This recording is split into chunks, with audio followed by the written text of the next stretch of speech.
No one knows how old the building is. The building in the middle of our city. 3,000 years ago it was found in pristine condition in the middle of a fertile land by the group of nomads that founded our humble nation. The scholars of the tribe who learned the language of the ancient people who built the structure discovered vast seas of knowledge. Knowledge our civilization was built on. Agriculture, roads, advanced tools and weapons were among the first things learned from the building. It has been given many uses over the millennia. Sometimes it's a temple, sometimes a library, sometimes a school or a building of governance, if not a combination of all at once. Our prosperous city was built around it, and our prosperous nation grew as an offshoot of that.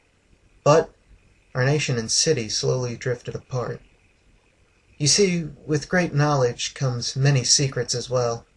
The building seemed to attract several aberrations that would plague the city. Ghosts, monsters, cryptids of horrible variety, written off by most cultures as bygones of a suspicious era, were all as real to us as the morning sun. Although, I assume you want to know about the building itself, don't you? Well, the first thing one would notice is its size.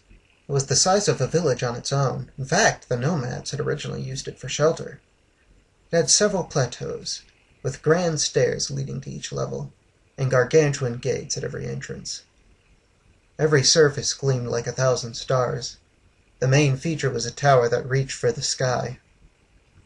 Yes, it stretched towards the sky, almost too high to see if you were viewing it from the bottom. At the top, off the sides, there were 2 rods, each the size of a mighty oak. Off each rod hung a brightly colored banner that swayed majestically with the slightest breeze. As they reached outward, barely visible in the expanding sky, it looked as if the tower were a man, reaching out to embrace the gods themselves. The interior was mostly composed of sandstone. The inside walls looked rather monotonous, aside from the books that lined them. The ceilings, on the other hand, were gilded with a shade of blue more brilliant than the mind could imagine unless they laid eyes upon it. Embedded in the ceiling were dazzling gemstones, larger than thought possible. Some of the patterns they formed were recognizable as star systems viewable from the ground.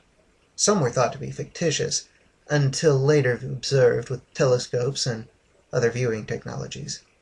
But most were yet to be observed by our human sciences. How the builders knew of these systems is unknown to this day.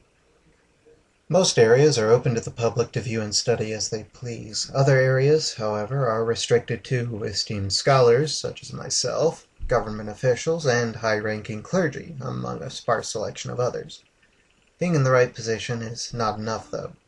People who wish to have access to the restricted areas must be elected into the privilege by a board of electors who oversee such affairs.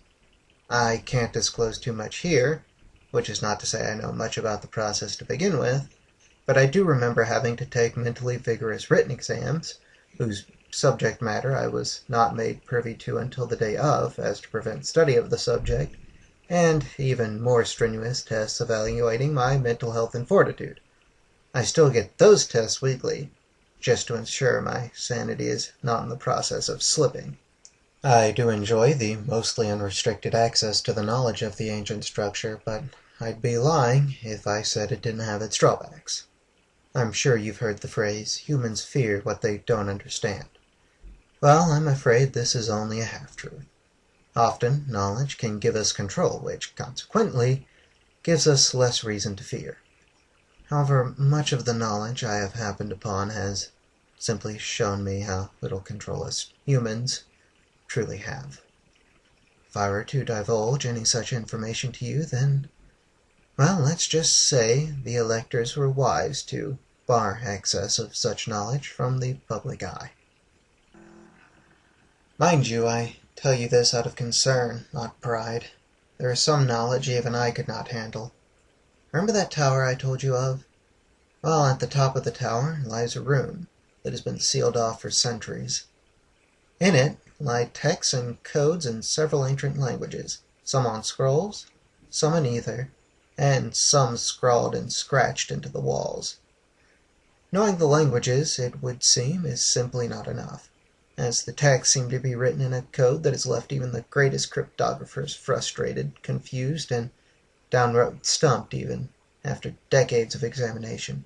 Keep in mind, that's not to say the code has never been cracked, but we'll have to keep that in mind for later.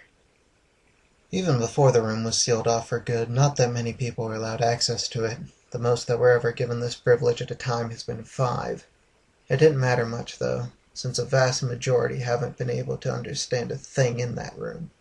In fact, of the 1,816 people who have entered the room, only 7 have managed to discover what the writing in the room said. So, if 7 people managed to figure it out, then why does no one know of it now? Well, none of them told anyone what it was they found out.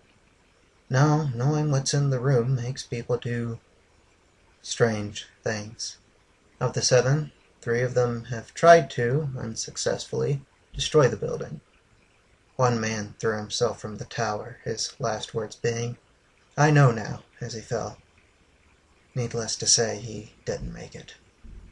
2 of the people who made the discovery simply laughed for days, neglecting to eat or drink, until they, too, met their end.